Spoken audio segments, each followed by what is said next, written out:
So the last time Oregon and Ohio State met on the field, Jay, was 2021. The time before. No. Don't bring this up. No. I didn't Hold come on. on this show. I was being fair. Yeah. I was about to mention the time before that was 2014. The point that I am making, though I understand. Don't forget that Rose Bowl either. No, not forgetting that in 2009. But I didn't look at the numbers for that one, or at least they're not as fresh in my memory because I was but a wee lad when that game took place. But I was there in person, and I wasn't going home particularly happy. In each of the last two meetings, Jay, the team that has won the ground game has won the game. You think CJ Verdell running wild in 2021 if you're an Oregon fan. You think Ezekiel Elliott running wild in 2014, technically 2015, if you are a Buckeyes fan. So going into this game, I've only got that short amount of history to go on, but feels like whoever wins the ground game, whoever is the more physical team, the more dominant team at the line of scrimmage, ends up winning the game. Do you think that's the case when they meet on October 12th? Yeah, that's football. This isn't just that game. If you look at the history of the sport, especially in just take the big games, not take the cupcakes and you're playing your Marshalls or whoever you might be playing. Let's just simply look at the big games. In big games in college football, top 25 ranked games in the conference championship game or the CFP. If you win the ground game, 9 times out of 10, you're going to win the game, and you won because you won the battle in the trenches. That's huge. And I do think this year that battle's going to be pretty tough, pretty intense. I do think Ohio. Now, I have been critical of Henderson. I think he'll be better this year. But I also think that Judkins is going to make Henderson even better because the wear and tear Henderson has taken on his body, he won't have to endure this year.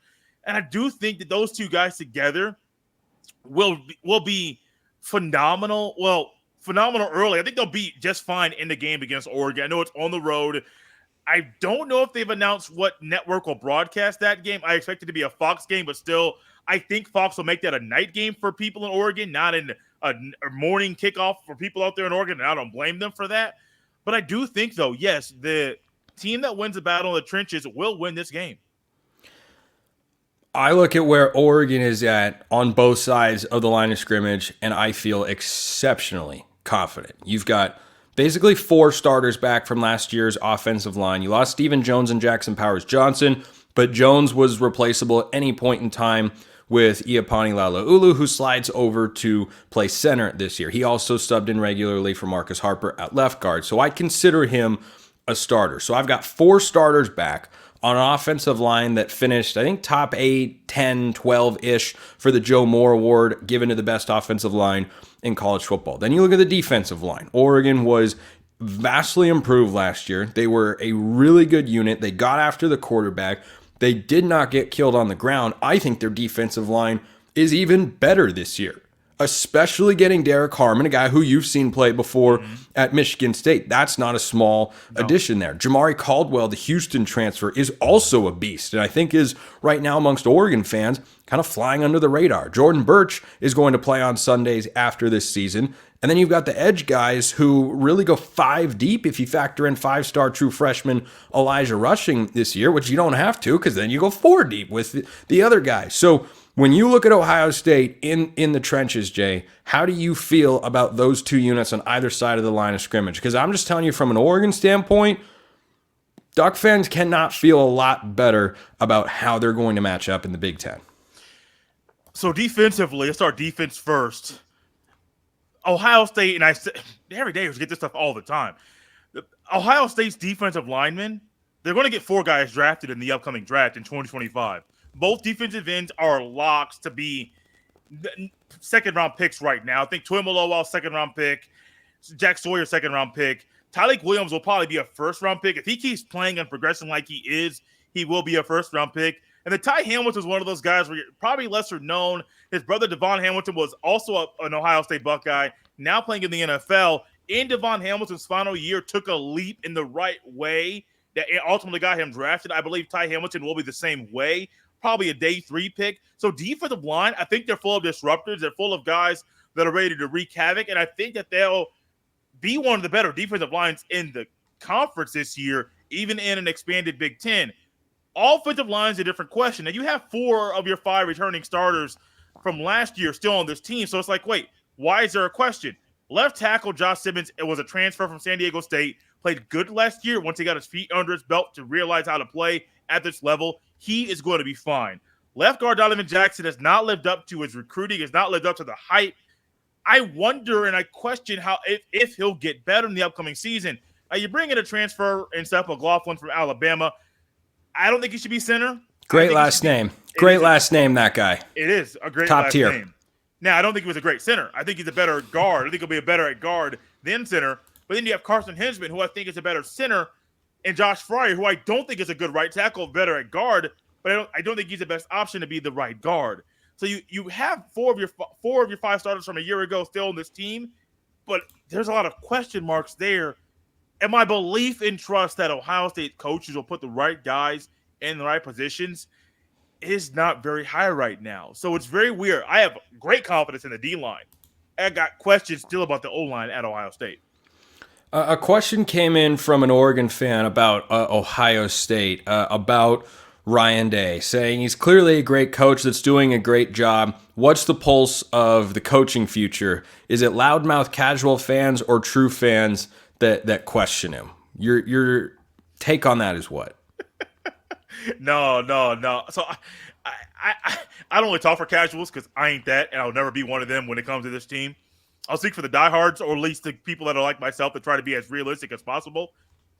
Ryan Day's on the hot seat. And I said it after the Michigan loss. I was even on a hotter seat after the Missouri loss in the Cotton Bowl.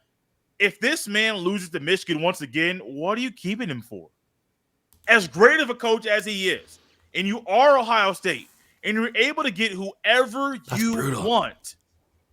If you lose 4 in a row to Michigan, what are you doing?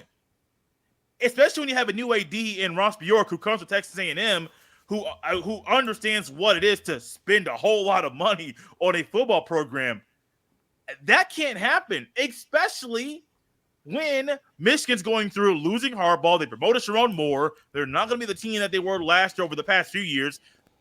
We don't think they're cheating anymore, but nobody truly knows that they're cheating still. And if they are cheating or if they're not, whatever it is, they got caught. They're going to get hammered for it with sanctions from the NCAA.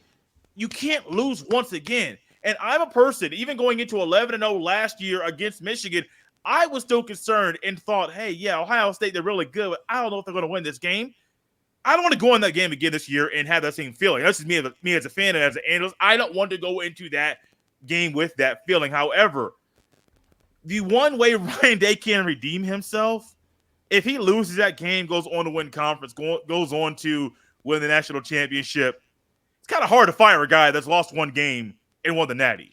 So as much as I would say like Ryan Day's fired after losing to Michigan, if you go on and still find a way to play in the Big Ten Conference Championship, let's just say it's against Oregon, you beat Oregon, and then all of a sudden both Oregon and Ohio State, want to be friendly here, as friendly as I can be, are still in the playoff, and then all of a sudden Ohio State goes on to win the Natty, it's going to be very, very, very, very hard to fire him if you lose to your rival, your biggest rival, and still win the national championship. So my thought is if you lose to Michigan, man, that seat's even hotter than it already is. No matter how great these offseason moves are, you have to win that game.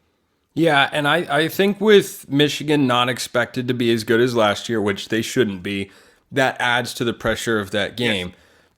Let's close on this, Jay. Correct me if I'm wrong. It sounds like there's more pressure to beat Michigan, but given that game's at home, the Oregon game is on the road where Ohio State is now favored, the Oregon game is a tougher win for Ohio State, but it's not as important as the Michigan win.